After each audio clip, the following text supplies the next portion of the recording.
ہم وہی کہیں گے جو ہمارا دین ہم کو بتاتا ہے، عمل کرو تو تمہارا بھلا ہے۔ شریف فرما علماء کرام، مدح خان مصطفیٰ جان رحمت صلی اللہ تعالیٰ علیہ وسلم، عزیز بچوں، نوجوان ساتھیوں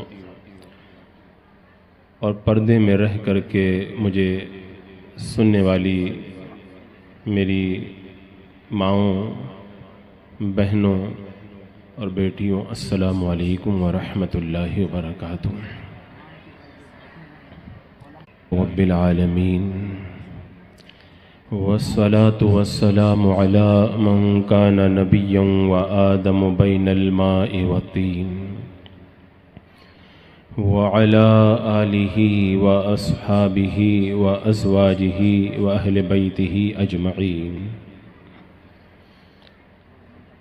أما بعد، فأعوذ بالله من الشيطان الرجيم، بسم الله الرحمن الرحيم، يا أيها الذين آمنوا لا تتبعوا خطوات الشيطان إنه لكم عدو مبين۔ صدق الله مولانا العظيم وصدق رسوله النبي الأمين المتين الكريم، ونحن على ذلك لمن الشاهدين والشاكرين والحمد لله رب العالمين۔ کچھ عرض و معروض سے قبل انتہائی عقیدت و محبت کے ساتھ آقائے نامدار، مدینے کے تاجدار، شہنشاہ ذی وقار،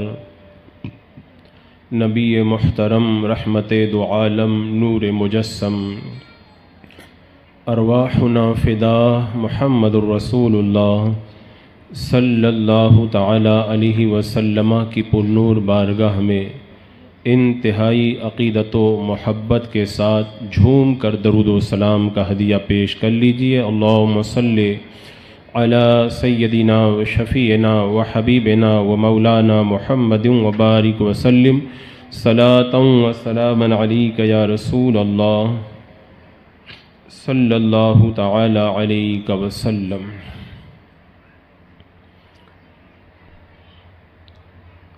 آج کی اس مقدس محفل میں جو جماعت رضائے مصطفیٰ سورت کے تمامی خواتین سے گزارش ہے کہ درمیان میں جگہ بالکل نہ چھوڑے، قریب سے قریب ہو کر بیٹھے، پیچھے نہ بیٹھے، آگے جگہ ہو تو آگے پہلے پور کر لے، اس کے بعد پیچھے بیٹھے، بالکل آگے قریب سے قریب ہو کر بیٹھے، بیچ میں جگہ بالکل نہ چھوڑے۔ آج کا یہ عظیم پروگرام جماعت رضائے مصطفیٰ سورت کے زیر اہتمام منعقد ہے، اور یہ میری اور آپ کی مشترکہ خوش نصیبی ہے کہ آج کی اس محفل میں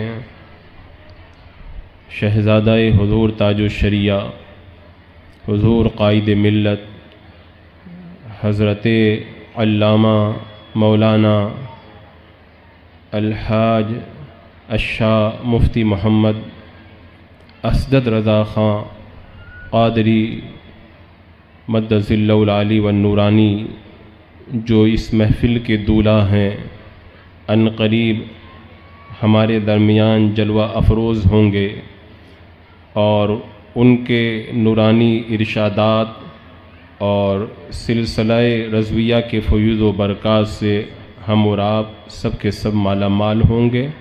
اللہ تبارک و تعالی میری اور آپ کی حاضری اس محفل پاک میں قبول فرما لے۔ آج کی اس محفل میں جو مجھے عنوان دیا گیا ہے، خاتون جنت سیدہ طاہرہ زاہدہ پارسہ جان احمد کی راحت سیدہ فاطمہ زہرا رضی اللہ تعالی عنہا، اور آپ کا کردار اور آپ کے کردار سے حاصل ہونے والی برکتیں۔ میں تھوڑی دیر آپ کے درمیان موجود رہوں گا۔ مجھے امید ہے میری باتیں آپ حضرات بغور سماعت کریں گے اور اس پر عمل کرنے کی کوشش کریں گے۔ اللہ تعالی ہمیں عمل کی توفیق عطا فرمائے۔ آج چاہے کوئی چھوٹی بچی ہو یا بڑی خاتون ہو یا بوڑھی عورت ہو، آپ کسی سے بھی پوچھیں کہ تمہارا آئیڈیل کون ہے، تمہاری زندگی کی زلفیں کس کے نقش قدم پر چلنے سے سنوریں گی اور کس کی کنیز بننے میں تم خوشی اور راحت محسوس کرتی ہو، تو ہماری بچی بھی یہی کہے گی، ہماری خواتین بھی یہی کہیں گی اور ہماری بوڑھی مائیں بھی یہی کہیں گی کہ اگر ہمارا کوئی آئیڈیل ہے اور اگر کسی کی کنیز بننے میں ہمیں خوشی حاصل ہوتی ہے تو وہ صرف ایک ذات ہے اور وہ ہے سیدہ خاتون جنت فاطمہ زہرا رضی اللہ تعالی عنہا۔ یعنی عورتوں کے لیے بہترین آئیڈیل، ویسے تو ساری کائنات کے لیے نمونہ میرے آقا صلی اللہ تعالی علیہ وسلم ہے، لیکن ایک تو ہمیں یہ سمجھنا ہے کہ سیدہ خاتون جنت ہیں کون، اور پھر یہ سمجھنا ہے کہ ان کا کردار کیا ہے، اور اس کے بعد میں پھر یہ ٹٹولنا ہے کہ ہمارا کردار اور خاتون جنت کا کردار آپس میں کتنا میچنگ کرتا ہے اور کتنا ایک دوسرے کے مخالف نظر آتا ہے۔ میں اپنی ماں اور بہنوں سے عرض کروں گا کہ اللہ تبارک و تعالیٰ کا بڑا فضل و احسان ہے کہ میرے پروردگار نے اپنے محبوب اکرم صلی اللہ تعالی علیہ وسلم کی وہ مقدس بیٹی کا نمونہ ہمیں ماں اور بہنوں کو عطا فرمایا۔ اللہ اکبر، جن کے بارے میں روایتوں میں آتا ہے میرے آقا صلی اللہ تعالی علیہ وسلم نے ارشاد فرمایا، میں نے اپنی بیٹی کا نام فاطمہ اس لیے رکھا ہے کہ اللہ تبارک و تعالیٰ نے میری بیٹی فاطمہ کو اور فاطمہ سے محبت کرنے والوں کو جہنم سے آزاد کر دیا ہے۔ تو یہ اللہ کا کتنا بڑا کرم ہے، جو ان سے پیار کرے گا اسے میرا آقا علیہ السلام نے جہنم سے آزادی کی بشارت عطا فرمائی ہے، اور وہ ایسی طیبہ اور طاہرہ ہیں۔ اللہ اکبر۔ حضرت امام حسن رضی اللہ تعالیٰ عنہ جب پیدا ہوئے، بارگاہ رسالت مآب صلی اللہ تعالیٰ علیہ وسلم میں صحابیہ نے آ کر کے عرض کیا، یا رسول اللہ، مجھے بڑی حیرت ہوئی کہ حضرت امام حسن پیدا ہوئے لیکن سیدہ خاتون جنت فاطمہ زہرا کو جو ہے وہ خون مجھے نظر نہیں آیا۔ تو جواب میں میرے آقا علیہ السلام نے ارشاد فرمایا، میری بیٹی فاطمہ یہ انسانی شکل کے اندر حور ہے۔ یعنی ایک تو حضرت خاتون جنت کو حیض کبھی نہیں آتا تھا، جیسے عورتوں کو ہر مہینہ حیض کا خون آیا کرتا ہے، اللہ تبارک و تعالیٰ نے اس خون سے بھی آپ کو پاک رکھا تھا، کیونکہ یہ خون جو ہے یہ عام طور پر عورتوں کو آتا ہے، اور حضرت خاتون جنت کا تو یہ عالم ہے کہ تیری نسل پاک میں بچہ بچہ نور کا، تو ہے عین نور، تیرا سب گھرانہ نور کا۔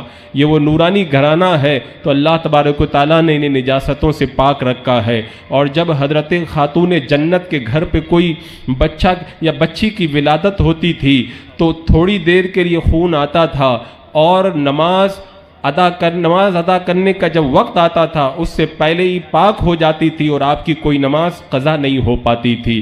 اور میرے آقا صلی اللہ تعالیٰ علیہ وسلم کی یہ وہ مقدس بیٹی ہیں کہ جس دور میں آپ کی ولادت ہوئی، مکہ کی سرزمین پر جب کسی کے گھر کے اندر بچی پیدا ہوتی تھی تو اس بچی کو یا تو زندہ دفن کر دیا جاتا تھا یا ظلم و ستم کا نشانہ بنایا جاتا تھا۔ اس ظلم و ستم کے ماحول میں میرے آقا صلی اللہ تعالیٰ علیہ وسلم نے حضرت خاتون جنت کو پال کر کے بتایا کہ بچیوں کو پالنا یہ کتنی بڑی سعادت کی بات ہے۔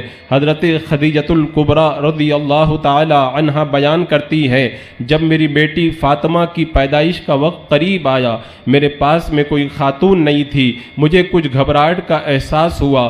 تبھی میں نے دیکھا کچھ لمبے قد کی عورتیں میری نگاہوں کے سامنے ظاہر ہوئیں، اور اس کے بعد میں جب حضرت خاتون جنت فاطمہ زہرا رضی اللہ تعالی